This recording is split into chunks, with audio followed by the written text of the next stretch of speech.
একদিকে গাজায় চলছে গণহত্যা, আরেকদিকে গলফ কোর্সে এভাবেই রাউন্ড শেষ করার উদযাপনে মেতেছেন মার্কিন প্রেসিডেন্ট ডোনাল্ড ট্রাম্প।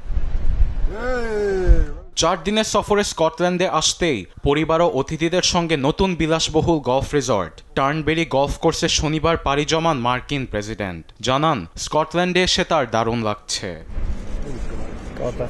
এদিকে ট্রাম্পের স্কটল্যান্ডে ভালো লাগলেও তাকে হাসি মুখে বরণ করেনি সেখানের জনগণ। ট্রাম্পকে বর্ণবাদী ও ক্ষমতালোভী ব্যক্তি আখ্যা দিয়ে অ্যাবারডিন ও ইডেনবার্গের রিসর্ট ও বাসভবনের রাস্তায় তার বিরুদ্ধে জড়ো হয়েছেন শত শত বিক্ষোভকারী। হাতে পতাকা ও প্ল্যাকার্ড নিয়ে প্রতিবাদী কণ্ঠে ট্রাম্পকে স্কটল্যান্ড ত্যাগ করতে বলছে তারা। আবার প্রেসিডেন্টকে ব্যঙ্গ করে তৈরি সাইনবোর্ড এনেছেন অনেকেই।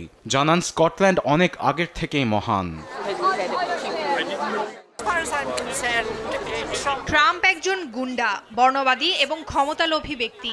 বিশ্বের সাহায্য করার ক্ষমতা থাকা সত্ত্বেও নিজেরটা সে 16 আনাই বোঝে।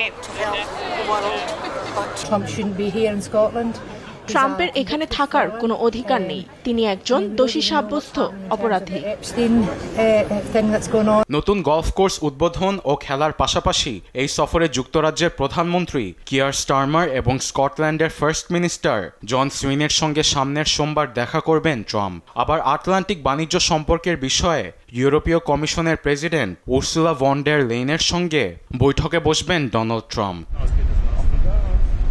আরবিদ Afsar, news desk, Desh TV.